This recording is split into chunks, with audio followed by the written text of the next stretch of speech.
Welcome to Tisky Sour. I have some very distinguished guests with me this evening for what will be a jam-packed show. Ann Pettifor, economist and author and director of Prime Economics. Welcome to the show. Hi.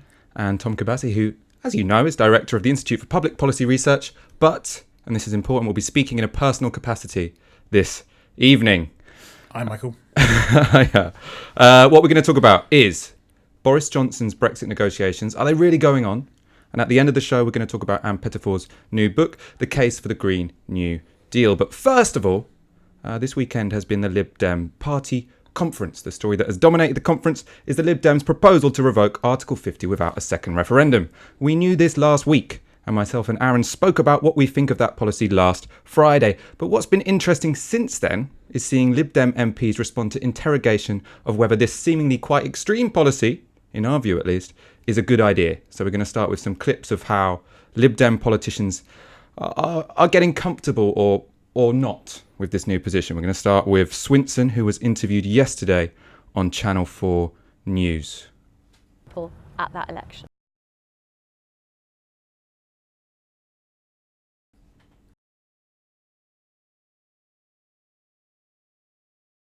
Oh, so it hasn't worked? No problem. Just give me a shout when it has worked. So we're having a little bit of a problem with the clips today. In any case, that was Swinson talking to, obviously, the host of Channel 4 News, who was asking her whether or not revoking Article 50 would have enough democratic legitimacy. He was making... Oh, it's ready now, is it? I don't have to explain it to you verbatim. You're gonna see it from the horse's mouth.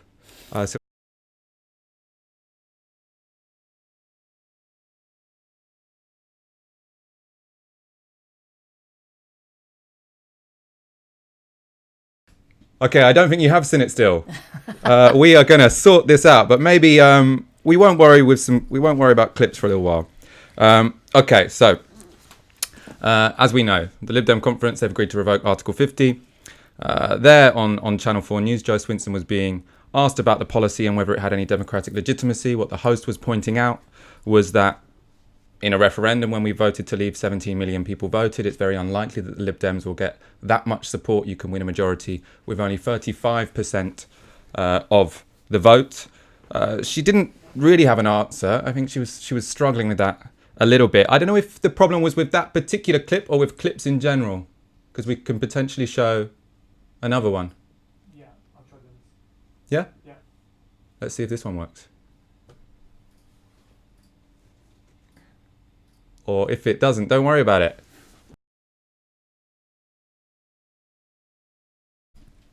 Okay, don't worry about it. The other one was that Sam Gyimah was being interviewed on Politics Live by Joe Coburn, obviously. And he was asked whether or not he was comfortable with this revoke Article 50 position. And what you would have seen if our clips were working today is that he sidesteps the question. So he sort of says, look, I think you've actually misrepresented our position. What I think is really important is that this goes back to the people. Mm-hmm. And he makes a load of quite coherent and good arguments for a people's vote, which isn't the Lib Dem position. So to me, this looks like it's a bit of a cock-up. The one thing that the Lib Dems had going for them when it came to Brexit was a clear position. They were the party that was for a people's vote and was going to campaign for Remain. Now they've said, we're the party for revoke. But when they are pushed on it, they say, oh, maybe we don't actually want to revoke. That's only if we win a majority, which is unlikely anyway. So basically, we're still the party of the people's vote. I don't know what you think is... What's going on here, Tom? Well, I think last night Ed Davies said that they were in favour of a people's vote. But if they could not secure a people's vote, then they would have revoke as a fallback. Which makes no sense because, of course, the only circumstances in which they would be able to implement revoke would be if they'd won a majority. And if they'd won a majority, they could surely organise a people's vote. So the whole thing is clearly incoherent. But I think the best description of it that I've heard is that this is the politics of a pressure group, not of a serious political party. And I think the reason it's become so obvious in the way that it's sort of unfolded in the last 24 hours is that everyone can see that this is fundamentally undemocratic. And actually, you don't resolve the Brexit crisis by sticking two fingers up to the 17 million people who voted to leave. In a democracy, you can't pretend that you had a vote and that you can just ignore it. So I don't think this is serious politics. I think it's childish. I think that it probably divides the groups that want to remain when actually they could unite around the demand for a second referendum because the political class not being able to solve the problem. But this is just childish politics, and we should dismiss it as a fundamentally unserious political party. And it's so unserious that it's going to ensure that the Brexiters win in seats where they could be defeated, it seems to me, anyway. By dividing the vote, essentially. They're going to get a Brexit government, and the Brexit government, if it's led by Johnson, is going to do the crazy thing of a no deal. So their politics, and I think is probably, not that I'm much of an expert on these things, but pretty juvenile politics, is actually also incredibly damaging to their cause. Well, I was thinking from this conference that potentially the one silver lining from it, I mean, I suppose I don't have that much invested in it anyway, but whilst everyone on the left is critiquing Jo Swinson, because she was also on Channel 4 News, maybe we'll get it up later, maybe we won't, talking about how she is basically in favour of austerity. So she's asked about the fact that the Conservatives seem to have gone back on their belief in fiscal propensity or whatever, and that they're spending money on all these things. And she says, look, well, they're pointing to a magic money tree. This doesn't make sense. They have to make tough choices. You have to make tough choices in government. So she's basically positioned herself to the right of the Conservative Party, which in a way is incredibly fortunate for the Labour Party, because that, to my mind, suggests that potentially they're only going to take right-wing votes. And anyone who is remotely left-wing is going to see that you have to vote Labour or you'll get a Tory government. Yeah, I think a lot of left-inclined voters are just going to find that repulsive. But I think the voters she's clearly targeting are people who voted for Cameron and Osborne in 2015. So she's trying to fish from that particular pool of voters who are in favour of austerity and are pro-European sort of Tory Remainers. And if that's the party that she wants to create, then as you say, that's probably, if anything, to Labour's advantage, because it splits the vote on the right. And you're from... I know you're involved in Another Europe is Possible. I don't know how deeply. Yes, I'm there mainly, there to talk about the economic side of things. But in terms of gossip, do you think anyone's going to be particularly attracted by this revoke Article 50 position, or is everyone quite resolute behind the demand for people's vote? Another Europe is very keen often to distinguish itself from the mainstream Remain campaigns, from those led by Blair and co. And so, no, I don't think there's any danger of that at all. Because Another Europe is a left-wing Remain. And it's I have found it an extremely difficult place to be, really, to argue from the left. There are plenty of Lexiters in the Labour Party. And there's very little on the economic front that one can commend about the Eurozone and the Euro. And that's exactly why the Liberals, I think, like it. They've been mad Europeans. They've been so pro-Europe for a very long time. They are essentially globalizers. They are essentially, international liberals, and they like the way the Eurozone is structured. So I don't think there's any danger at all of another Europe falling for this. I mean, I think will be very distinct. And the Labour Party has seemed to remain fairly united around this, although there are some people. So Sadiq Khan was on Andrew Marr, and he had a slightly odd position, which was that we're going to revoke Article 50 and then have a people's vote. It seems like there are a lot of people who are now trying to position themselves with a slightly different position to Jeremy Corbyn, somewhat for the sake of it, because I don't know why you would piss off the public by revoking Article 50 when you could just extend it, which I think would presumably be much easier to gain democratic consent for. I think, but the thing is, Tom, there is such a lack of clarity. I mean, there's great clarity on the Tory side, is there not? On the far right of the Tory party, we want to leave. We're Brexiters. We're the people versus the Parliament. And she's now got a very simple, clear thing, and then you have on the Remain side, or on the other bit of the spectrum, all of these various variations on, people's vote and revoking articles and so on. So I don't think that clarity between the extreme right of the Tory party and the Liberals is going to be a danger for the left. I think it's potentially a danger, but I think you'll see Labour's position evolve at conference next week. And actually, one of the advantages of what's happened the last few days is that all of this stuff about Labour's position being confused has been revealed to be a kind of performative expression of an inability to understand something that I think is still pretty straightforward. Labour is saying very explicitly that the Labour Party is in favour of letting the people decide on Brexit, that because it wants to be a responsible, serious government, it wants to offer two options, both of which are workable and can be implemented. One is to remain in the European Union, which means revoking Article 50 after a referendum, and the other is a plan that could be executed, and so it would be probably the withdrawal agreement that was negotiated by Theresa May, plus Labour's version of the political declaration, which we already know the European Union leaders have supported. Yeah. Because actually, when Jeremy Corbyn wrote to Theresa May back in February and said, look, I'm prepared to support a deal if it meets these criteria, if you remember, Donald Tusk and Barnier and Juncker all came out and said, well, maybe Labour's plan is a way to break the impasse. Yeah. And actually said that they supported it. So I think Labour's saying, look, here are two serious options. We know that the overwhelming majority of the Labour Party is in favour of Remain. We know that Jeremy himself in 2016 voted to Remain and campaigned to Remain. So I'm not sure it's that unclear. I think there's been a lot of people saying it's desperately unclear, but they're saying it's unclear because they want to attack Labour, not because the position is actually unclear. Because the thing I keep pointing out is, if you're going to have a referendum, you can have a Lib Dem referendum that is between Remain and Remain harder. Like, what is this? It's just gotten ridiculous. And I think I'm meaning more the muddying of the waters by the Sadiq Khans of this world and by the right of the Labour Party. And that's what annoys me personally. I'm an old Labour Party member, and disloyalty to the leader in my youth, in my campaigning youth, was a crime for which you could be expelled, if not executed, And yet here we have very senior members of the Labour Party attacking and dividing in the run-up to a general election. But to be fair, I'm not sure that Jeremy Corbyn, who rebelled 500 times, is necessarily someone who's going to have a problem with a kind of pluralist party where people say different things. Yeah. I think the issue is that when you identify people like Tom Watson who come out with a particular position, it's because it's clearly done in bad faith. Yeah. The demand to have a referendum before a general election is not because he sincerely believes that's the right thing for the country. Crazy idea. It's clearly designed to find more division within the Labour Party.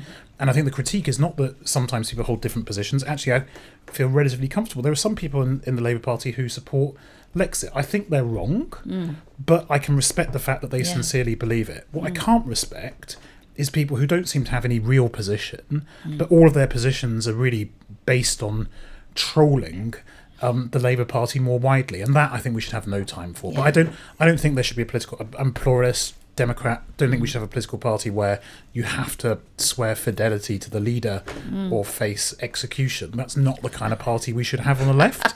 But equally, you can at the same time criticise the people whose sole motive is to sow division and disunity as an end in itself. I want to mop up the Lib Dem issue first. So the other big story we saw over the weekend was that they are gaining Tory MPs by the day. So the big one they had this weekend was Sam Gyimah. Earlier in the week, it was Philip Lee. Again, I'm not sure this is getting them headlines, which is good. I mean, what Stephen Bush always says in the New Statesman is that if you are the third party, one of the main challenges is for people to, notice you and know who you are.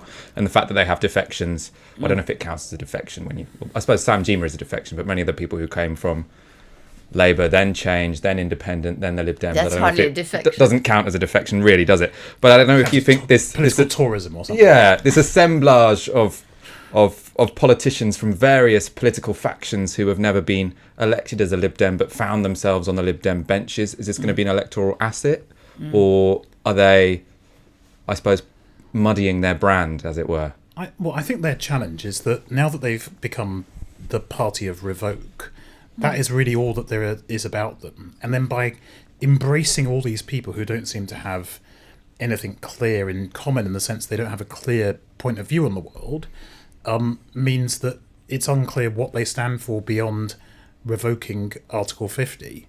And so I think that really is a problem for them. And what they've taken on is sort of a series of different sort of political chameleons. But I think they'll find it very, very hard strategically if Brexit dissipates in its salience as an issue. Then what are the Lib Dems for? They're going to find that very, very tough. Yeah. Anyone in particular? Any new Lib Dem MPs that you feel are a particular, I don't know, what's the word, liability for them? So I mean, they said that when Philip Lee was first, joined the Lib Dems, then the person who I think was chair of the LGBT Lib Dem society left because he had opposed gay marriage.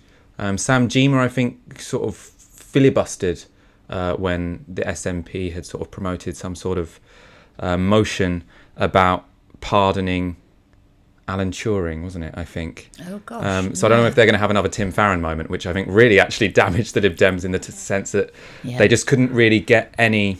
I mean, if the Liberal Democrats aren't liberal, if they don't have social liberalism on their side, it is quite difficult for them to stake the claim to represent the values, which I suppose Joe Swinson is consistently saying is what the Lib Dems are now about. Yeah. So I think that's true, and I think you can draw some distinctions between when these politicians were members of other political parties, and were they simply complying with the whip and following the stated position of their party. So, for example, if you look at the Tory defectors, you'll see that they voted for the bedroom tax and they voted against restraint on bankers' bonuses and all these kind of issues, but they were essentially voting on party lines.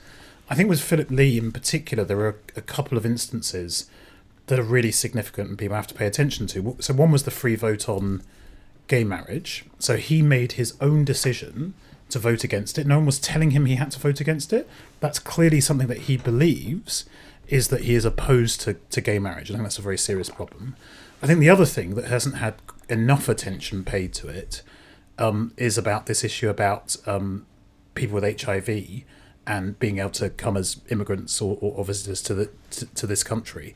And I don't think people necessarily fully appreciate what a retrograde step that would be. So actually the United Nations in I think 2016 or 2017 had a universal declaration saying that this should end, this practice of discriminating against people with HIV, because it was discriminatory and deeply counterproductive. And at the moment, I think, you know, the number of countries in the world that discriminate on that basis is very, very small, right? So you're putting yourself into a category with Russia and Saudi Arabia to do that. There's no European country other than Ukraine that actually has these kind of discriminatory measures against people with HIV. The US doesn't, Canada doesn't, almost no Latin American country does, almost no African country does.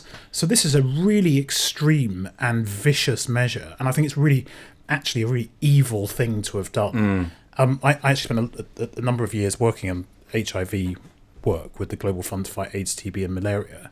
And, you know, huge numbers of activists around the world put huge amounts of effort into stopping these kind of policies and the enormous harm that they do. And I don't think it's something that you can just brush over and say, oh, well, that was in the past and now Philip Lee doesn't like Brexit and so it's all fine. Yeah. You know, I think that needs more attention being paid to it. And I think as a result, you're right, that I think a lot of Lib Dem activists will say, well, why are they welcoming people like that into the party? And aren't those people who really probably belong in the Brexit Party or in, you know, the Democratic Football Lads Alliance or some other far-right grouping? Okay, the thing that alarms me is Chukwuemeka and the fact that he's now the candidate for the Westminster seat. I mean, I'm no great expert on these things, I say, but he is a proper old windbag. That's a technical term for it. I'm saying this from direct experience of having to listen to him at a party fundraiser when he had nothing to say, but it went on for a very long time. But imagine. Yeah. I think it's brilliant he's gone there now because going to represent the bankers. Well, their biggest problem, I think, the Lib Dems now is hubris. I mean, Joe Swinson seems to genuinely believe she's going to be the next Prime Minister. Chukwuemeka has called himself the Shadow Foreign Secretary. Yeah. And I think that many of the sort of bizarre decisions they're making are due to the hubris of that pair. I want to move us on to... Well, just, I mean, quickly, I do think there is a perverse poetic justice, though, in Chuka becoming the representative of the City of London, should he win that seat. And as I've said for a while, I think, you know, being Chukwuemeka is his greatest crime, but being Chukwuemeka is also his greatest punishment. So the idea that he'll spend 5 years as a Lib Dem MP for the City of London has that sort of perverse poetic justice to it. Well, I know a lot of activists in the City of London, Westminster in the City of London. We've got to be backing and supporting them so that I wasn't questioning that, but should that outcome occur, yeah, I think there will be something strangely joyful in it. All right, Boris Johnson's renegotiation strategy. I want to know what's going on. I'm not that sure. I'm actually going to take another risk. So we're going to try and do a clip. And if it doesn't work, what I'm going to do is I'm going to pitch to you as to why you need to give us money. Because I know it's not the fault of James Fox, who is expertly doing our editing today in place of Gary. It's because of our software. We need to upgrade our software, and this will all become much smoother. And to do that, we need a little bit more dough. I'm going to tell you how you can donate for us first. No, I'm going to tell you how you can donate for us in a minute. But first of all, I'm going to try and play this goddamn clip. So Boris Johnson went to Luxembourg yesterday for talks with the EU Commission President Jean-Claude Juncker and Luxembourg's leader Javier Bettel. We're going to talk about the substance of those talks in a moment. But first of all, it would be remiss for us at Novara Media to turn up any opportunity to show Johnson in front of a booing crowd. So this, hopefully, is the aftermath of that meeting.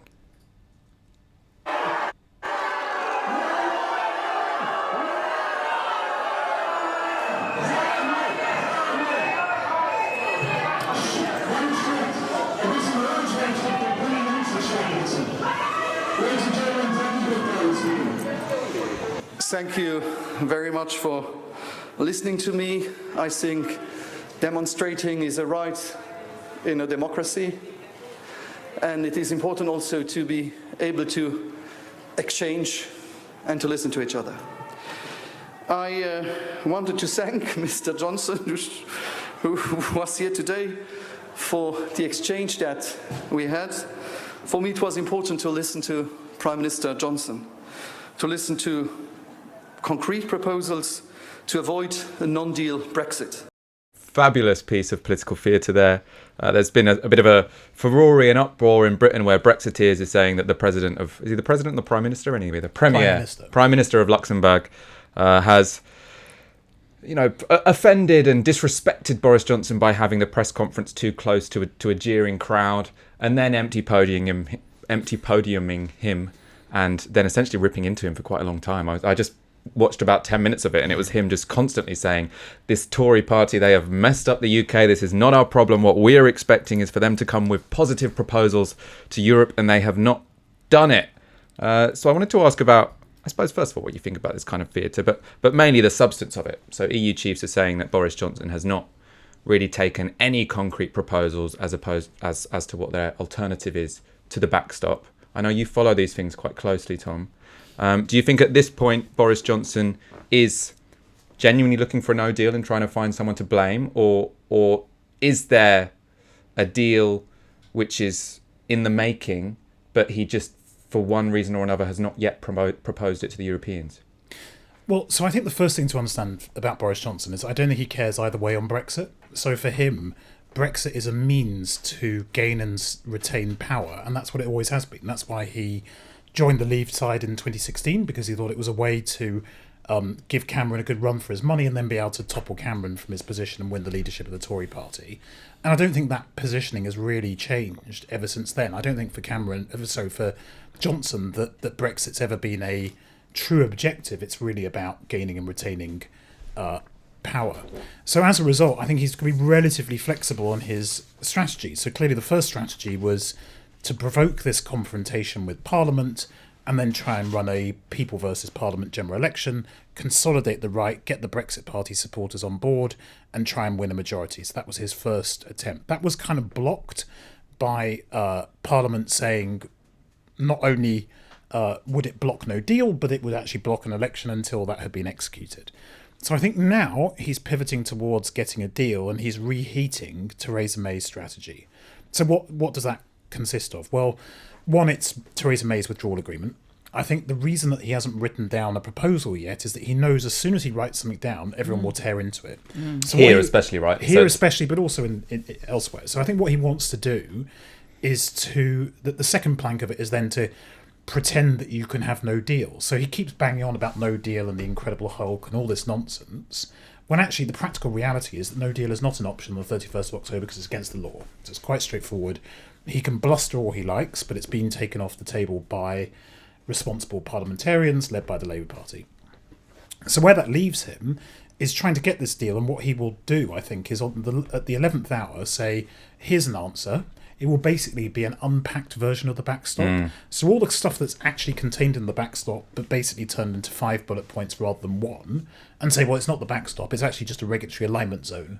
And well, actually, that's exactly what was in the backstop, right? It's not the backstop, but it's a phytosanitary zone on the island of Ireland. All these kind of things to essentially recreate what the backstop does, but not giving people time to rally in opposition, get the EU hopefully to agree to it, will be his hope, and then to get Parliament to support it. And that strategy, again, is exactly the same as Theresa May. Talk up no deal, even though it's always been a political hoax. Try and use that as a way of leveraging the useful idiots in the Labour Party, supported, sort of championed by Stephen Kinnock, the country's leading useful idiot, to back that deal and then have that as the pathway through. I don't think this is going to work, partly because I think the ERG diehards are really clearly there. I can't see why any Labour Member of Parliament would want to give a hard right Conservative Party with Dominic Raab, Jacob Rees-Mogg, Boris Johnson, Priti Patel and her plans to bring back hanging and all these things, why they would want to hand them a enormous victory in advance of a general election to fulfil the principal political objective of the right of British politics, which is to take Britain out of the EU so they can deliver a hard right vision for British society. I don't think that Stephen Kinnock has the 26 MPs that he's claiming. And I think what we'll see is that if Johnson does bring a deal back, it will fail yet again, just like it failed for Theresa May. Oh, God, it's so boring, isn't it? It's so Thanks, repetitive. Anne.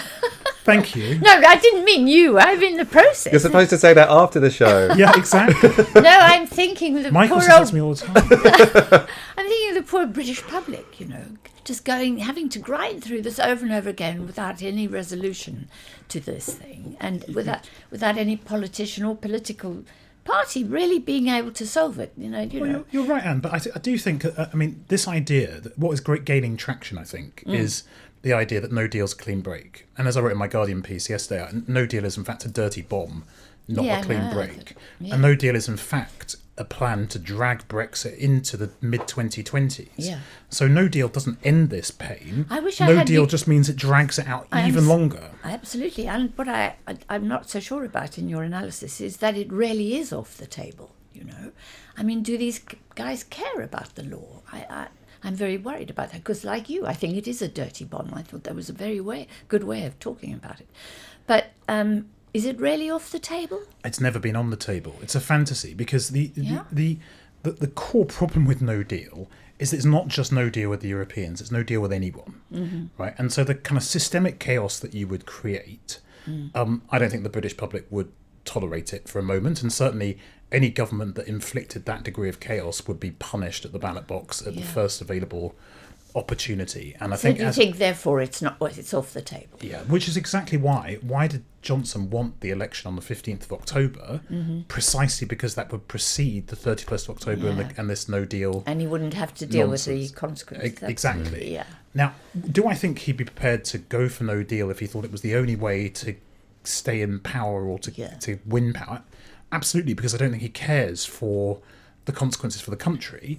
I think the issue is if you understand no deal to be something that is inherently so chaotic and damaging that actually it will force a political party out of power, not keep it in power. Yeah. That's why it's not on the table. Not because I think they care about the country, but because I think that he knows that if he goes for a no deal and then a general election, they will definitely lose that election. Right. Okay. The strategy you're suggesting is very high risk, though, because I can see that makes a lot of sense actually as to why Boris Johnson hasn't proposed anything to the European Union. It's precisely because he thinks it will get taken apart this side of the channel, because he's basically willing to roll over and give them everything they want. But I mean, the risk would be if he's based his strategy on getting Brexit party voters, then if he comes back, if he passes that, I think potentially he could just stay in power for a while and, everything could be cushy. Maybe he can, rebuild the Conservatives' reputation with economic conservatives who are somewhat socially moderate or whatever. But if he comes back on the 17th or whatever, with a deal which is the Brexit party's worst nightmare because it fundamentally looks like May's deal, and then it loses, then he's really in the worst of both worlds, isn't he? Because then he's just Theresa May again. So possibly, but I think that because he'll present it as being a good deal that doesn't have the backstop in it, what he'll say is look, I wanted us out of the EU on the 31st of October, and I was prepared to take us out with no deal. Parliament blocked that. I then went to Brussels, I negotiated a good deal that was much better than Theresa May, and again, Parliament blocked that. So now, if you want Brexit, you have to give me a majority, because what we've seen the last few months is that these, Remainer parliamentarians will block Brexit at any cost because they are determined to stay in the EU. So I think he'll just be able to pivot away from losing into that's why you need to give me a majority, and he'll just claim that his deal was much better than May's was. And the ERG will go with that. Well, I think that the sort of rump of the ERG, the kind of Steve Baker, Marc Francois crowd, they are never going to be satisfied. If it was no deal, they'd be saying, well, why aren't we shelling Brussels, right? They would always sort of accelerate it one more level, right? They'd be like, well, if we're leaving, we want reparations for 43 years of membership, give us our membership fees back. So there would always be something that they would escalate to. So I think you just have to assume that the kind of swivel-eyed loons will always try and escalate it further. To some extent, you just have to write that off. They're never gonna come and support any deal, because what is driving them is some sort of psychological issue that clearly is embedded within them. This is not a real political stance. And a fair few of them are in cabinet, right? So that gets a few more numbers on the payroll for Theresa May. Priti Patel, I think, voted against Theresa May's deal all three times. So that's now someone who'll be voting with the government. I think also potentially the fact that he's pushed all people who are a bit Remain inclined to argue so strongly against no deal means that then he can say, well, you look a bit silly now if you're not going to vote for my deal. It was no deal that you said was so dangerous, potentially. Anyway, I think we should move on to your new book. Oh, thank you very much. Considering you find Brexit so boring, I think it'd be remiss for us not to move on now to it. I find it boring too, let's be honest.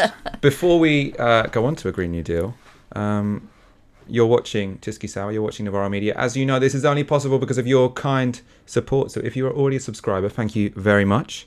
If not, please go to support.navarromedia.com. As you know, our ask is for the equivalent of 1 hour's wage a month, so we can keep making these shows more regular, and all the clips will work, and the sound will work, and everything will be beautiful.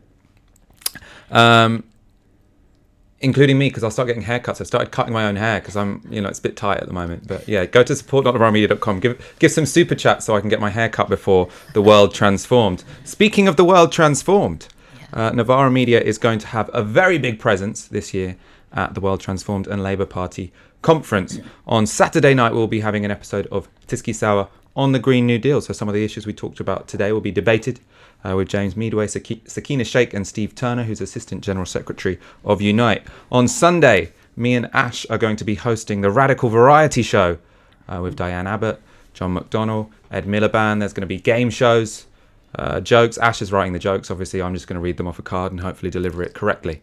On Monday, we have a Brexit debate, which is going to be with Len McCluskey, Yanis Varoufakis and Ash Sarkar. And on Tuesday, we have a show on the future of Labour with Paul Mason, Grace Blakely and David Lammy MP. All of these events are now set up on our YouTube, so you can click to make sure you get a notification when we go live. I will be taking some of your questions there, even though it's a live show with a live audience. As ever, keep your comments coming. I'll go to questions in a moment. Like this video, share it on Twitter. Tell all your friends about Navarro Media. Also, tell all your friends about Ann Pettifor's new book, The Case for a Green New Deal. Thank you. Tell us the pitch. Why did you feel like you needed to write this book right now? Well, the real reason is that there's a great deal of heat around the whole issue of the Green New Deal, mainly thanks to Alexandria Ocasio-Cortez, but also because Bernie Sanders now has just launched. There's a great deal of heat, and this has to be transformed into power as far as I'm concerned. And it won't be unless we know how to pay for it, unless we can talk about how to pay for it. And I don't think the left has started to think about how to pay for this. I think we run away from these issues because it's about monetary policy, monetary theory largely, and we think it's vague. We think it's obscure expert stuff operating out there in the stratosphere, and we don't deal with it. Nor do the Greens. I mean, the Greens talk about the ecology in a great deal, but they won't talk about the economy. And when they do talk about change, they talk about change in terms of individual behaviour and also change in terms of community behaviour. They don't talk about systemic change. And I'm arguing here that in order for us to be able to implement the Green New Deal, to transform our economy away from its addiction to fossil fuels and to enable us to move away from that addiction, we need to transform not just our economy, but the global financial system. We have to effectively deglobalize the economy, is my view. And I argue that that's how the New Deal actually functioned in the first place. And what is so extraordinary about what President Roosevelt did on the night of his inauguration, 3rd of March 1933, on that night he decided to dismantle the gold standard.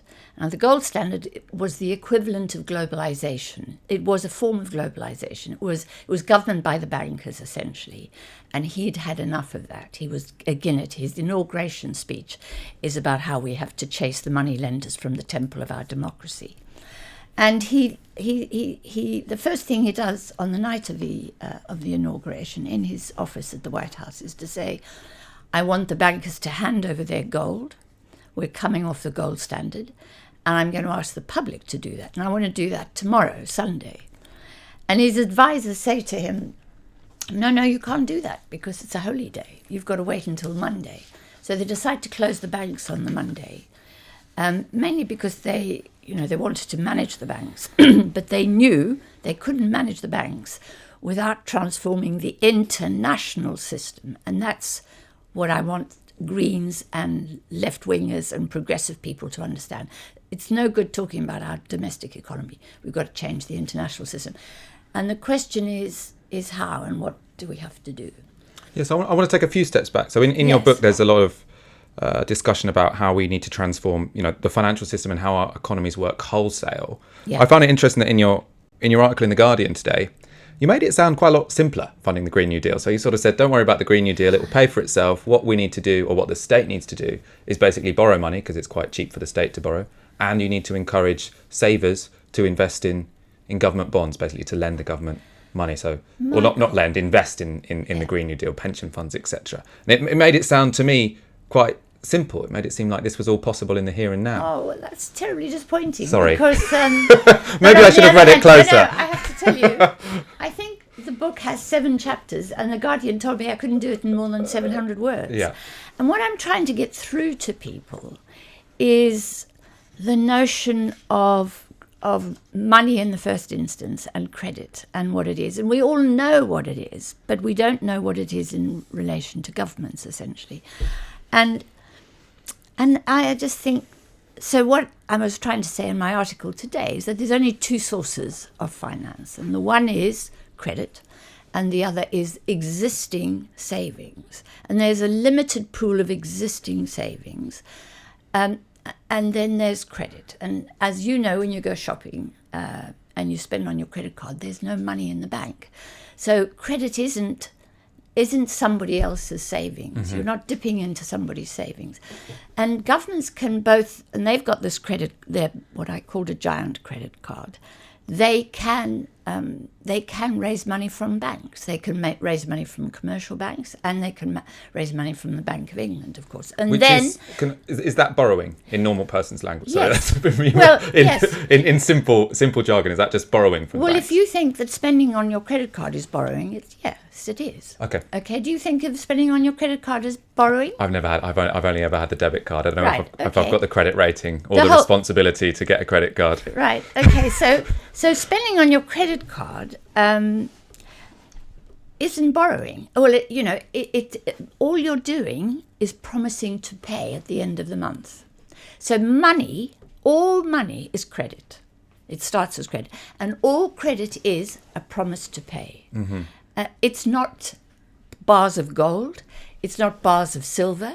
It's not a commodity, right? It's just this social human thing of I promise. Now that promise is upheld by contract law. It's upheld by the accountancy system. It's upheld by the banking system. The banking helps me to keep my promises. I spend on my credit card, and at the end of the month, the bank reminds me I have to pay for that. Right? Mm-hmm. And the contract tells me if I don't, I'll go to jail. So the key thing I want to get through is that money is something that's created effortlessly, or the ability to spend money is something that we can create almost effortlessly, but it's underpinned by public institutions, which are, the criminal justice system, which makes sure that I complete the contract, the accountancy system, the taxation system, and the taxation system is so important. I always tell people, because I've worked a lot in Africa, that we have the ability here to create our own money, basically, to create our own promises and to fulfill them, really. If you go to Malawi, they don't have an independent central bank. They have it's been pretty crooked in the past. They don't have a taxation system. They don't collect tax revenues. If they don't have tax revenues, they don't have income to pay for the credit card, right? They don't have a trusted accountancy system for managing assets and liabilities. So as a result of all of those, absence of those public institutions, they have no money.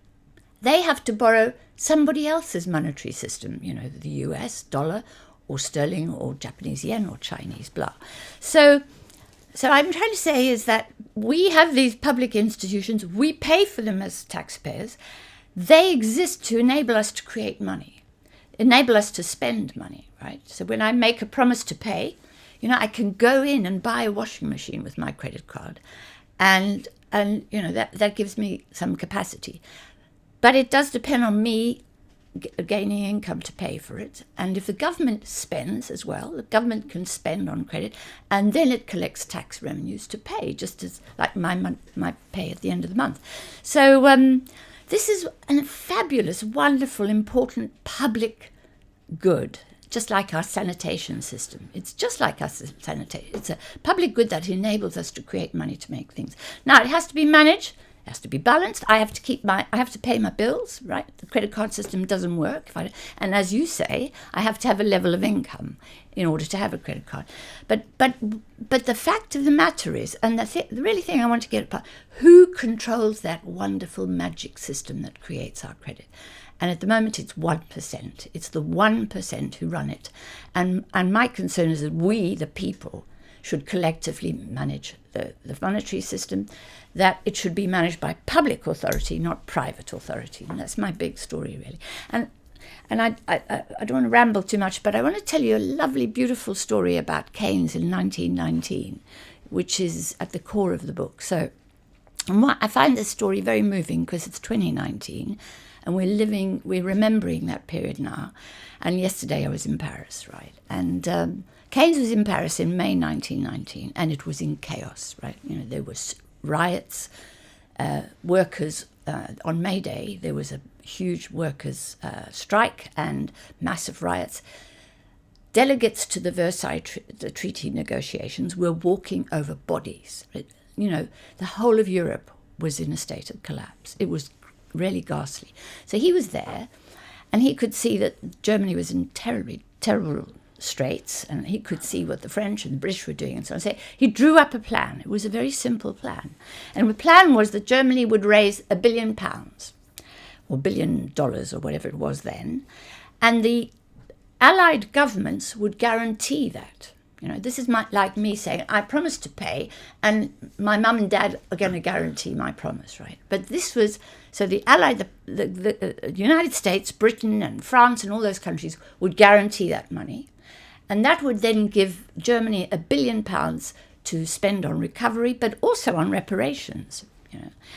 And then the bond, he thought, could become a form of money in itself, really. It could be exchanged and it could be used as a currency. Mm-hmm. It's a brilliant idea. And so he went round, and the British liked the idea. Believe it or not, the British Treasury thought it was a very good idea. And so did Lloyd George, and the French agreed. He took it to President Wilson, the President of the United States, and he said, look, there's this plan, we could help Germany. And he got a letter back from Wilson, and the letter said, no, I really think that it's much better that financing for Germany should go through the usual private channels, not through public channels. And what a wonderful historian called Eric Rauchway has uncovered is that the writer of the letter was at the time a partner of J.P. Morgan. His name was Thomas Lamont. He was saying, no, the bankers will give money to Germany, and we don't want governments to guarantee Germany's credit card, right? And that's what happened. So we're back to where the bankers decided whether or not Germany should recover or not, or at least at what price and at what cost. And we know what happened. We had ongoing financial crises. We had the general strike in 26. We had the huge crash in 29. We had devastation between 1919 and 1933 when Roosevelt comes to power. So for me, this is a really powerful story because it's a story of how Keynes tried to develop a monetary system backed by public authority, and instead we had one backed by private authority. And when Wall Street and the City of London are in charge, you get the kind of chaos we suffered, and then the devastating Second World War.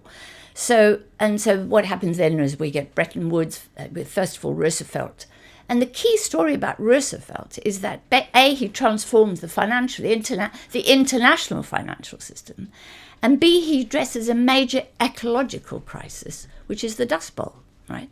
He sets up this civilian corps, it's called, and hires millions of people, and they plant trees all across the southern states, and they try to restore the soil. So there's a great ecological. Now, it's nothing on the scale of what we're facing today, but it's so because what happens is, by dismantling the international financial system as it was, the gold standard, he regained power for the state. So he was then able to, together with the Treasury, was able to manage the value of the currency, which helped the farmers. But then they were also able to manage the rate of interest, and so on and so forth. And then they could also begin to spend. They could use fiscal policy to invest in creating jobs without having Wall Street say, no, we're going to take our money out of here straight away, and we're going to punish you for doing that.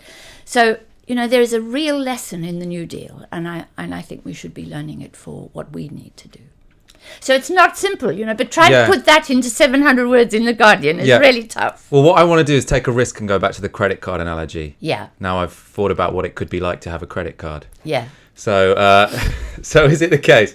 So you're saying the state at the moment is like a customer with a credit, or just an individual with a credit card, but obviously a credit card has to be, you can only purchase something in a shop with a credit card because there is a private bank which transfers that money to the shop. You owe the bank, you don't owe the shop, right? Yes, but the point is you can only spend the money in the shop because the credit card says, my name is Ann Pettifor, and you can... because you've got a decent credit rating. You use a debit card. When you pay for your coffee, you're just showing a card to the shop, and the card says, you can trust this guy to pay £5 for a cup of coffee and a croissant in a London shop, right? So all of these things are saying, and you are paying. At the end of the month, you're putting your salary, your wage into the bank, and then the bank will pay the shop. Yeah. So the bank acts as the go-between here. Yeah. Right. Okay. But you want the go-between to be the state instead of private banks. No. So I want to say this, whereas I've only got my income behind my credit card, the state has got 30 million taxpayers. That's me and you, right? Mm-hmm. And the good thing about that is we pay our taxes every month. We pay our taxes, especially if we are on PAYE, and we pay our taxes, small people. Of course, the big guys don't necessarily pay. But there are 30 million regular taxpayers in Britain, and we have a system of tax collection which is totally sound.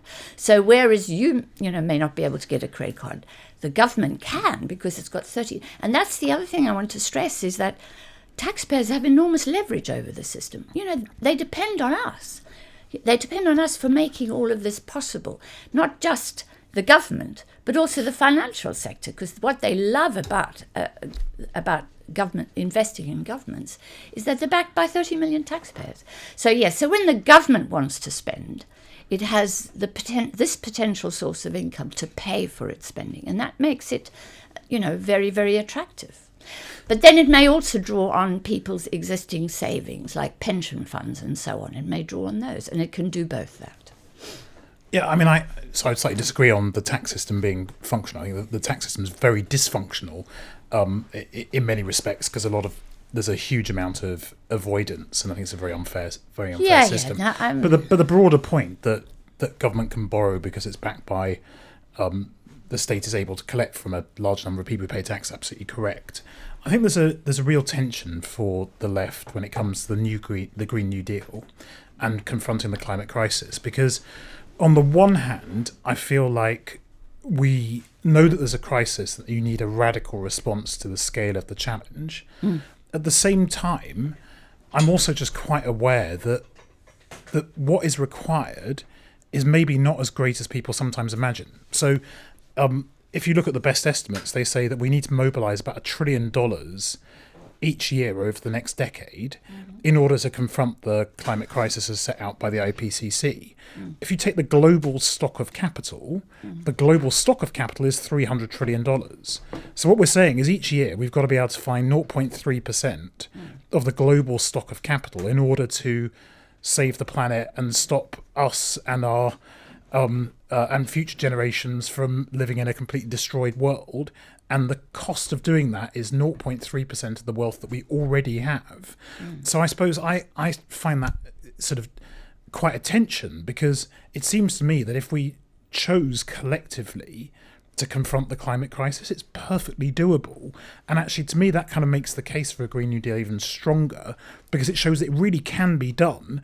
And actually, in the big scheme of things, you know, when the question is how can you save the entirety of humanity and the whole planet, 0.3% of the global stock of capital every year being put to that cause doesn't feel like too much or too difficult, and we should just sort of get on with it. And I very much agree with you, Anne, that isn't going to happen through private action. It simply isn't. It's only ever going to happen through collective action, through democratic public action. And so the real question is, how do we get on with it? Because the stakes are so high, and it's actually very doable at the same time. So, Tom, you know, there's $370 trillion of financial assets out there. I'm not sure how much of it is capital, how much of it is just, you know, dodgy assets, really. But there's that. But there's only $30 trillion of global income, GDP. And that's the real stuff, really. The financial assets, which are speculative assets, are something. But the point about those assets is they're all privately owned, you know. They're all owned by big organized asset management funds like BlackRock. And my problem is that they want to be in the stratosphere and operate beyond regulatory democracy in order to call the shots when government wants the money. Yeah. So you say, well, it's only 0.3%, but I can assure you that for some people that's big potatoes, you know, for some companies. But the thing about this is how does government get access to that? Now, I would worry very much about having to go to BlackRock with a collection tin and say, please, will you help us pay for this? Because they'll say, sure, we've got loads of money, we don't know what to do with it, but this is our price. And the price is the rate of interest, really. And the rate of interest, and for me this is so important, the rate of interest is what BlackRock wants to get as a return on that lending. And they will bleed us dry. So if you look at what happened to British Steel recently, British Steel suddenly was bankrupted. It had been lent money by a private equity firm. And only after it collapsed did we learn the private equity firm had demanded 9% on those loans. No company in the world can make returns of 9% a year and enough money, a profit, and then enough money to pay back.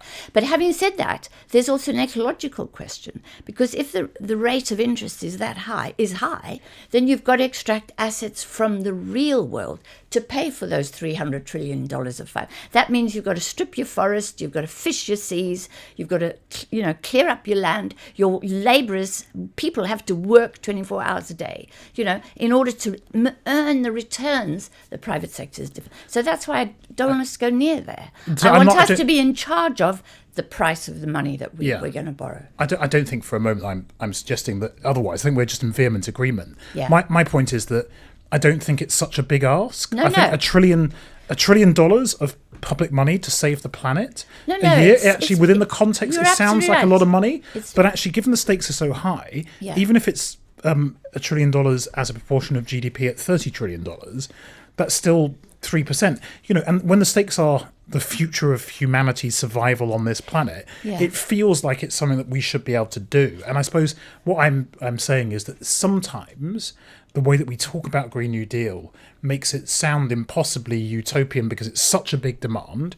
My point is that at some level it's worth understanding this isn't actually a huge or unreasonable demand. It's a very reasonable demand. Yes. And therefore, I'm trying to use that as an argument to say, and therefore we really need to get on with it. No, I agree with And that. we shouldn't let anyone stand in our way, because actually it's a perfectly reasonable thing to do. But in order for anybody not to stand in our way, we need to manage our financial system. We Yeah, I can't totally leave agree. it. At the moment, it's anarchic. No, I totally agree. And it's the invisible hand. We need a visible hand on the financial system. So I think the or potentially the implicit disagreement, or maybe you don't disagree or whatever, but I think the tension here, and potentially the one I'm not sure about, is there's two ways of looking at the Green New Deal, which is, one, you don't need to change that much on a systemic level because it already is quite cheap for the government to borrow.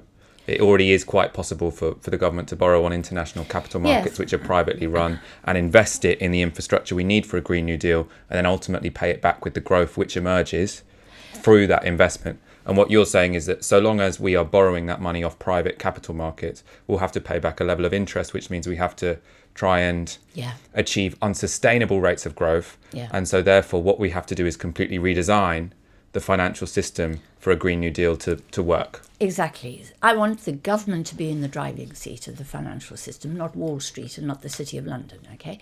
And because our monetary system is a public good. It's as if you've got a sanitation system and you've given it to a plumber who lives out in, the remote atmosphere, and you go and call on him and you say, oh yeah, I'm going to turn up, but this is my price, okay? I want us to manage our own public good in the interest of... And for me, the big problem is really not the money. There is just absolutely what Tom says is not an issue. The really big problem is, what are we going to spend it on? We don't have any plans. Now, Exactly. That's exactly it. our big problem is that we don't know what we're going to spend it on. And how do we take down the oil companies, right? Now, I think we should be thinking very seriously about that. I think we're going to have to compensate to an extent. Merkel just closed down nuclear power stations. And I don't know, I had a number for how much it cost. But the German government found the money. And they just closed down nuclear power stations overnight, right? They've now announced only last week, they were going to close down their coal-powered stations. They're just going to close them down. Now, that's going to cost money because, A, there are people's jobs involved, and B, there are shareholders who are going to say, oh, I want to be compensated. We can haggle about that. It's going to cost money. The question is, how are we going to do it? When are we get started? When are we going to get someone to write out the deals and to sort it for us? And then, but one of my colleagues on the Green New Deal group, Colin Hines, has got a wonderful idea. He's calling it the 30-30 idea, which is there are 30 million homes in Britain that are leaking energy, are cold and wasteful and cost poor people especially a lot of money in heating bills. And he is proposing that we should retrofit 30 million homes by 2030. Now, the thing about that project is it's entirely on the ground here, doable. We might have to train plumbers because we've very consciously untrained plumbers. We don't have enough plumbers. We don't have enough architects. We don't have enough of the skills, the engineers that we need. And people who are engineers somewhere else will need to be able to learn how to re-engineer a house and make it more energy efficient. But that is something we can do quite quickly. We can do to 30 million houses. So we're saying, look, do this by 2030. So that is the big problem we have with the Green New Deal. What on earth are we going to spend it on? And the reason why that matters, and the problem with saying, oh, the government can borrow, as this is the answer to it. The real big answer is, what is the government going to do to generate the income to balance the government's books? Because I don't believe in massive deficits either. I'm not a deficit financer. I think that's crazy. Because when you have a massive deficit, when you have huge debts, it's because the whole system is out of balance. And it's out of balance because the private finance sector is anarchic about it and it's caused chaos and crises. No. We want to stabilize the system. And the best way to do that, create jobs, employment. And what does employment do for everybody? It generates income. At the end of the month, we get a salary. And guess what? We pay taxes. Okay, I got Tom's point. We don't all pay taxes. It doesn't work entirely well. But the government gets tax revenues to repay the borrowing. So for me, we've got to think about the economy in that sort of circular way. Not just about one end of it, which is what the Tories want us to do. Oh, you're going to borrow, right? Not just that. No, we're going to invest That's going to create jobs. The jobs is going to generate income, and the income is going to be used to repay the borrowing. And that's how we're going to balance the public finances, Keynes said something wonderful on the radio, actually, once. He said, he was arguing with a banker, actually, about austerity in those days. And he said, you can't balance the budget by cutting the nation's income. Like, you couldn't balance your budget by cutting your income. What we've done in the last 10 years is to cut the nation's income. What Europe has done is to cut the nation's income. So now it has huge debts and huge imbalances, and the Germans are up in arms because there's debt, and they're all worried about it. But they're carrying on with austerity, which is cutting the nation's income. So I want us to think about the system as a system. It's as if you're thinking about a car, and all you're thinking about is the petrol and putting the petrol into the car. But you're not thinking about everything that makes the car work and drive and blow and keep going. And the monetary system is like that. So I suppose I just want to clarify what's different about, or what in practice a publicly controlled or publicly owned monetary system looks like. Yeah. Because when you were just talking about austerity there, that seemed to me initially like an argument I'm much more familiar with, which is the idea that when you're in a sort of economic stagnation, you need to borrow to invest, and then it's only then that you can make the tax income that gets down the deficit. But that's sort of how the Labour Party would currently talk about it, or that's quite conventional economics, isn't it? Whereas what you want to do is not borrow from international capital markets to do that, which is how I think the Labour Party at the moment is proposing doing it. Yeah. You want a publicly controlled monetary system. I suppose what does that look like concretely? That looks like I am the government of Britain.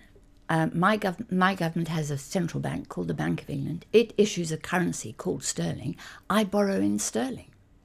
And my central bank makes that happen, because my central bank and the commercial banks make money available for all of us. I go, as an individual, I go to a bank to get money. The government can go to the central bank to get money. Now, I'm not a person who believes that the central bank must finance the government directly. And the reason I don't support that is that I've worked in Nigeria and in Africa, and I've seen what happens when you give politicians the power to manage the central bank. So I believe in the government saying, oh, please, I promise to pay. Can I have a bond? I promise to pay this. This is my bond. I need, £3 billion for this investment. And put it out there in public, transparent, so we can all see what the Department of the Environment's asking, what the Department of Transport is asking. We can see what's going on. And the Bank of England can then intervene and buy those bonds and help to affect their price, right?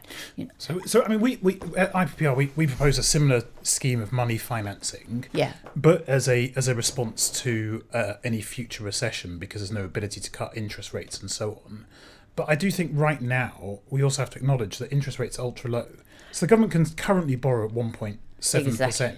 So I think what you're talking about is absolutely true if you get into a position where you can't borrow at a sustainable rate. But right now, borrowing is very cheap, partly because there is a glut of money chasing investment opportunities. One of the outcomes of austerity is that it's just sucked demand out of the global economy, and there's a huge level of instability with all these savings sloshing around with nowhere to go, which is precisely why you can borrow for 1.7%. And at IPPR and the Commission on Economic Justice, we said as a fallback, in a future recession, you would need stimulus spending, and you could do that through money financing, which I think we would both agree on. I don't think you necessarily need to go for money financing right at the beginning when you can currently borrow at 1.7%. But you can only borrow at 1.7% because the Bank of England has bought £450 billion worth of government bonds. The Bank of England has effectively financed the deficit over the last 10 years. QE has been corporate bonds it's bought, no? Yeah, it's also bought a few of those, but it is sitting on £450 billion of government bonds. So the rate of interest is low, mainly because of the central bank's intervention. But my problem isn't that, and yes, so you can also borrow from the private markets. In fact, the private markets are paying the government at the moment to lend to the government. They want to park their money in a safe place. Nothing is safe out there in the great financial system. But having said that, when you're obligated to foreign lenders in a foreign currency, dollars, you're exposing your economy to But we borrow in to sterling. currency risk. If you only borrow in sterling, that's a different Yeah, story. but we borrow in sterling, right? We don't. We also borrow in foreign currencies. There are Japan, for example. All of Japan's borrowing is in its own currency. yen, yeah. So even though Japan has high levels of public debt, it It doesn't can have a sustain it. problem. Yeah. Well, plus it has such high, such strong balance and payments position that it can always finance that borrowing. So it's That's also- 130% of debt Yeah, GDP in but Japan, but but it it actually has no problem because it doesn't it's got finance enormous it from trade surplus. it doesn't finance it from its external earnings, its earnings from abroad. It money finances it essentially because it's all domestic. So but the key point I'm making is that we should be borrowing from our own bank and not from foreign currencies and not necessarily from the private sector. It's good news at the moment, but the reason why interest rates are really low at the moment, Tom, is because the economy is still No, that's what- exactly. we are still in Which we is haven't why- recovered from the global financial Which is why crisis. not borrowing is completely irrational. Yeah. I mean, at the time when you could borrow to invest Yeah. in infrastructure and all these different things over a long period of time, you could do it incredibly cheaply. It's total madness to refuse to do that. No, And that part- is true. And part of the problem we have is that most of the institutions were set up believing that government would have a deficit bias and therefore politicians would basically want to overspend when they couldn't really afford it.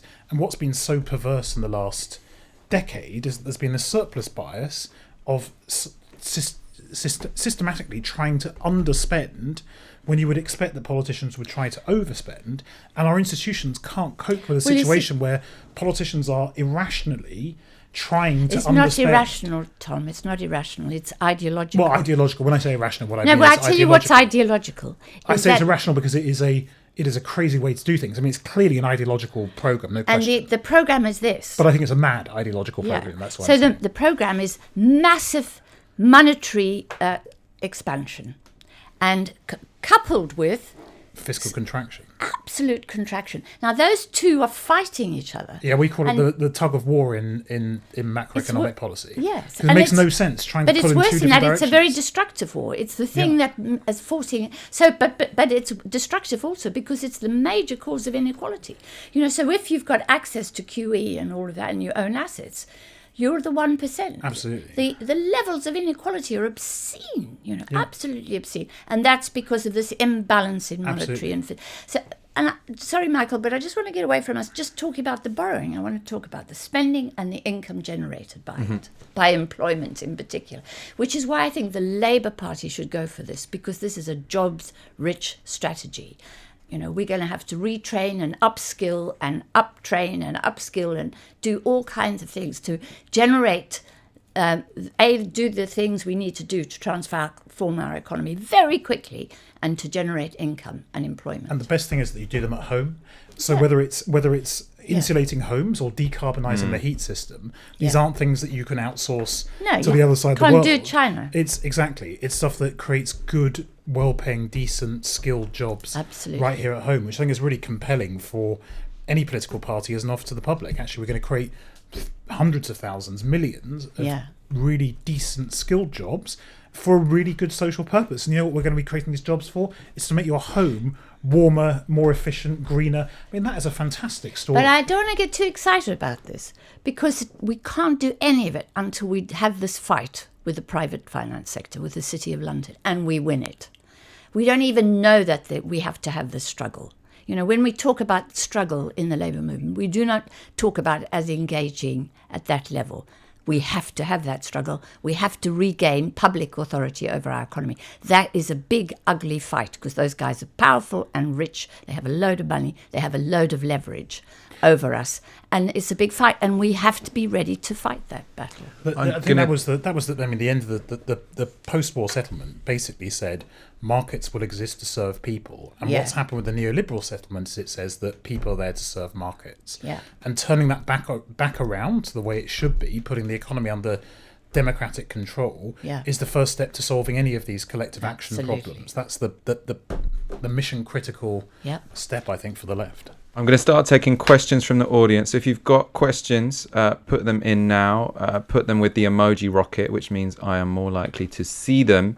Whilst they're coming in, I want to ask about one more element of your book and your your ideas, which I think differ from what would be sort of mainstream Green New Deal, as in, or of the variety that the Labour Party is most likely to adopt, which is that I think the language of the Labour Party and the mainstream language of the Green New Deal is about green growth. So it's about the idea that you can borrow money or however you finance it, but ultimately you create more jobs, higher incomes, whilst decoupling growth from carbon emissions. What you want is something quite different, which is a steady state economy. You want us to abandon growth as a goal. Absolutely. I think, and I know that growth is a neoliberal term. I mean, it was sort of reinvented in the 1960s by the OECD. And the point of it was, at a time when Britain was at full employment, we were at full capacity, what we couldn't do was to compete with the finance sector, which through speculation, when you're gambling, you want to gamble on winning the lottery, you can make $1 million. But day-to-day work is just, full employment was just generating the right amount of income, if you like. They wanted to raise that to compete with the finance sector. So they set this extraordinary target for the British economy, that it had to grow by, 50% within 10 years. It was insane. And it led to inflation. It led to massive instability, and it was also part of the deregulation, liberalisation process. And the terrible thing about it all is that A, Keynes was blamed, and secondly, the labour movement was blamed. And what annoys me is that economists like Koletsky and lots of other people on the left support him argue that the labour movement got too powerful, and it's their fault that wages rose, and it's their fault that we had inflation. And I lived through that era. It's very real to me. And I remember being so flummoxed by those arguments. And I'm now very clear. The labour movement was responding to rising prices, but prices were rising because credit had been deregulated, and we opened the spigot, if you like, of credit and poured it out. And, it was too much money chasing too few goods and services. And we got inflation. And we blamed Labour for that. And Labour blames itself. That's what's so extraordinary. Well, there's something quite interesting in the new era of sort of globalization, in the sense that... So, sorry, I was just saying I'm against growth. I mean, I think it's very, Just because you have these global product markets in particular, where so sort of demand pull inflation is actually relatively hard in an economy that isn't principally domestic, in the sense that traditional form of inflation, where too much demand chasing too few goods and services, pushing prices up. I just don't think you see that as a phenomenon in the UK today. What we're much more exposed to, what really much more exposed to is of course exchange rate movements, and the big determinant of inflation is now cost push, which is depending on exchange rates, and that's something that's so much more out of our control, as we've seen in the past 18 months. The big movements in the exchange rate as a result of the Brexit process does give you a sense of that feeling of being out of control, because you're now subject to these kind of global markets that actually you can't influence. And that's why Roosevelt wanted to get rid of the gold standard and get rid of Wall Street being in the driving seat. He wanted to manage stability in. He wanted to manage the currency. Now, the neoliberals are dead against managing the currency, but you're absolutely right. That's where we're importing inflation. But secondly, because we buy our green beans from Kenya instead of growing them ourselves. And another important theme of my book is that we're going to have to learn to be more self-sufficient, really. We're going to have to learn to be, because we're not going to be able to fly goods around the world. We're not going to be able to import. We're not going to be able to have all those goodies. Much as I love my iPhone, this is not going to be the future. We have to really think about that. A, because we're not going to be able to access the finite minerals, the rare earths that go into the phone. But B, because this form of crazy, chaotic international trade, unbalanced, delivered by the invisible hand, and resulting in currency fluctuations, which they love, of course. They love the volatility of it. That's how you make a quick buck, is gambling on that volatility. Well, in 1971, when Nixon closed the gold window, less than 5% of the US economy was internationally traded. It was absolutely remarkable, the degree to which you just didn't have such enormous scale. And you also had a system which essentially meant that as the US generated surpluses, it redistributed those to other parts of the world. And now we've created a system that doesn't have any of those rules in play and has become so much more internationally traded, whilst also not having any of the redistribution of surplus. I keep upsetting my European friends by pointing out that actually the biggest threat to the EU is not in fact Brexit, it's Germany, and Yeah. running these enormous surpluses Yeah. that are sucking, massive amounts of demand out But of the I European want- economy. Yeah, I want to take you back. It's not. I hate calling it the closing the gold window. The United States defaulted on its obligations to repay its debts in gold. It was a default. It was the biggest sovereign default in history at the time.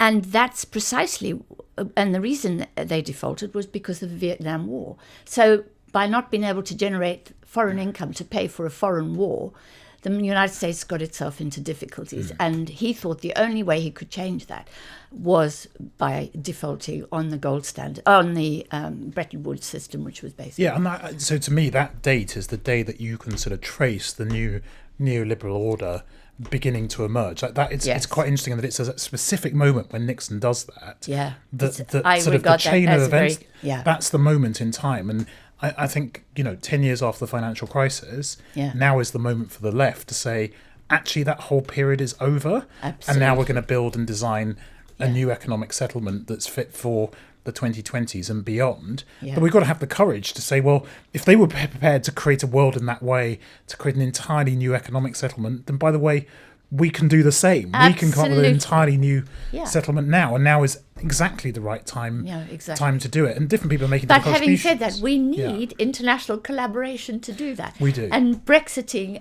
and wrenching ourselves away from our allies is just the wrong thing to do when A, we need to collaborate around the climate, and B, we need to collaborate around this project. So I absolutely agree with that, but I also have always been very resistant to the idea of attributing all of our problems to a sort of abstract force of globalization. Like, yes, we absolutely need a new international system and a new way of doing things, but we also need to take real responsibility for the decisions made here at home. And to my mind, the most malevolent institution in the country is the Treasury, for example. And actually, we need to confront that concentration of power and a very rigid sort of ideological way of thinking if we're going to create this new economy. Absolutely. But I think it's both and. It's recognising that a lot of the decisions are under our own control here at home, but also a lot are international, and you've got to do both. Yeah, and I We I need to do completely- some questions, and we're going to do them quick Yes. fire because it's getting quite late. Yes. I'm sure. So, I mean, some of them are quite difficult to do quick fire, but as much as possible. Yeah. Sure. Try our Right, best. Daston, what role, if any, does a jobs guarantee policy have in the Green New Deal and in fighting the finance sector? In what? And in the What role, if any, does a jobs guarantee have in the Green New Deal, so a central one presumably, and in fighting the finance sector? So, right. what's the relationship between the two? So, first of all, I'm against the jobs guarantee because I don't think you can do that. I think it would take the most extraordinary administrative bureaucracy, and you would actually be having to match people to jobs. And can you imagine who's going to do that? I'm really worried about that. So what we talked about was the creation of a carbon army. I'm strongly in favour of full employment, but the idea that we're going to have a bureaucratic system that is going to get every person turn up and say, you're going to do this job, or I found this job for you and you're going to do that. For me, it's a variation on workfare. So I am very worried about it, actually. But the Green New Deal talks about a carbon army. And how does that link to the finance sector? Well, what it does is creating. So what the neoliberal project is about eliminating employment. If you look at what Silicon Valley are doing now, they're hoping to build robots so that in future they don't have to pay workers. And they're preparing. I mean, I had to stay in a hotel the other day where there was no receptionist, and I had to go up to a machine and punch in a number to get to my bedroom. And this wasn't this. I was so upset by this. But you go to the airports and there are no human bodies, there are no workers, there are no people. So the drive, the capitalist drive is actually to strip workers out and their pay out of the system. And I think we very much have to bring them back in again. And I think that finance will be again that, because robotification of the economy, automation, all of that stuff is much cheaper and that's why Silicon Valley, that's why all those tech entrepreneurs, why those big platforms are so keen on Deliveroo and Uber and all of that for, sort of getting rid of proper jobs. Where do you stand on the carbon army versus fully automated luxury communism, where you sort of move to a world that's a bit post-work? Well, can I come in briefly on the jobs guarantee? I think if you just look at the UK economy, we have historically very low rates of unemployment. But the problem that we have is that a lot of that employment is very, very poor. So it's precarious work that's very badly paid. 58% of households living in poverty are households that are in work. And actually what we need is higher wages and better quality jobs. And the best guarantee for good jobs and decent wages are trade unions and rebalancing the power between labour and capital. So I think a jobs guarantee to me is a bit of a distraction from the central point, which is that capital has become too powerful, labour has become too weak. That results in poor quality jobs that are insecure and poorly paid. And the way that you resolve that is to increase the power of labour by having more trade unions and stronger worker rights, rather than a kind of government-run, administratively complex jobs guarantee that somehow is to me at least, skirting around that core issue of who has power in the economy. This is a good one. You might disagree on this one as well. Almus Koch, I hope I've pronounced that correctly. Is it naive to think climate change can be mitigated without a substantial reduction in living standards in the global north? First of all, we should stop using the term climate change. It's climate breakdown. You know, George Monbiot schooled us in that, and he's absolutely right. And will it lead to lower living standards? Will it necessarily lead to lower living standards in the global north? No, I don't think so. I mean, I think it will lead to greater well-being and certainly to greater senses of community and of collective action. You know, it's going to be, I think, a little bit like the people that lived through the war and survived, the people who stayed at home. You know, they had rationing. Big grand houses were occupied and turned into hospitals. You know, it was a real upheaval to secure the future of the nation, and we're doing the same thing again. And in real terms, probably their incomes must have fallen. Actually, they didn't, did they, Tom? I'm not really sure about that. But the fact of the matter is that we came out of the war better off and with a much greater sense of collective action and community. That's why we got the NHS, that's why we got public housing, public education system, and so on and so forth. It all came out of that building of solidarity during the war. And it was building of solidarity within constraints. There was rationing, there was food rationing. There was quite a lot of that was tough. But the most interesting thing is how healthy people were as a result of that changed lifestyle. And I think it's going to be a bit like that. We're not going to be, you know, as isolated from each other, as alienated, as so obsessed with shopping. We're not going to be able to do that. Fashion is not going to be the big thing it is at the moment, I'm afraid. And but we're going to feel much better, and we're going to have a much more sense of meaning in life, in my view. But above all, we're going to save the life support system, the earth, which keeps us alive, really. But it's quite materially austere in a way, isn't it? You're consuming less. You're consuming a lot less. Well, the question is, who is consuming a lot less? Yeah. So I think we've got to be really careful with this, because actually the consumption is really concentrated by different income groups. So actually, I think a lot of people's living standards could really improve. Now, you could say, well, on the one hand, you know, you could describe a future where people don't have cars and say, well, that means lower living standards. But actually, if that future is that you've got universal, cheap, clean, green public transport where you can get around, and the air quality isn't killing kids or killing older people rather, and giving kids asthma, you know, I'd say our living standards could really improve if we clean up our economy. But yes, for some people, their definition of living standards may be reduced. So if you enjoy the comfort of a private jet, you know, yeah, you're probably not going to be able to do that in the future. I don't think that's a impairment to people's living standards. So actually, I think with greening the economy can be a route to better quality lives for the vast majority of people.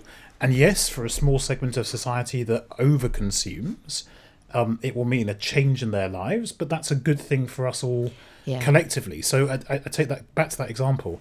Fewer cars on the road, I think actually will be better for us all.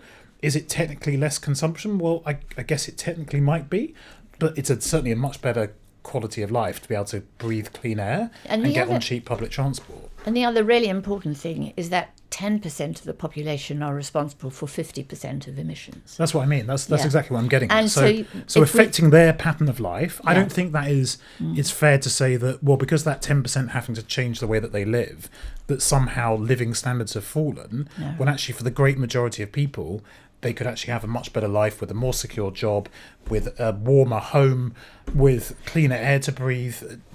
That to me is not a decline in living standards. We have to face some facts, though, Tom. The fashion industry is a massively carbon-intensive industry. You've got a real bugbear with the fashion industry, haven't you? I really have. And just look at all the clothes that are being discarded. It's extraordinary what we're doing with clothing now. People are buying things, wearing them once, throwing them away. We're in this throwaway culture, which is all ending up on landfill. We don't know where to put all that stuff now, how to recycle it. And that's the key thing. We don't understand the thermodynamics of this. The stuff doesn't disappear. It just turns into something else. It turns into something, it is chemically transformed, but it's still there. And now we're just building up these piles and piles of clothes which we've hardly worn. That has to change. It's got to change qualitatively. I think we should Not wrap a it up topic I'm there. expert on. Yeah. Because it's getting quite late. I want another beer. You've been brilliant. Thank you for your comments. Thank you for your questions. Thank you, Tom Kibasi. Thank you, Ann Pettifor. Pleasure. Thank you, Michael Walker. Yeah. Get Ann Pettifor's book, The Case for a Green New Deal. We will be talking about the Green New Deal again on Saturday at 8 p.m. at the World Transformed for the first of 4 Novara Media events, which will all be streamed live at 8 p.m. apart from on Sunday, when I think we're going live at about 6, but you can sign up for all of these events on our YouTube. Now, as ever, you've been watching Tiski Sour. This is Novara Media. This is only possible because of your kind donations. If you are already a subscriber, thank you very much. If not, please go to support.novaramedia.com and donate the equivalent of 1 hour's wage a month so we can continue our ambition to work around the clock. We try our best as it stands. See you on Saturday. Good.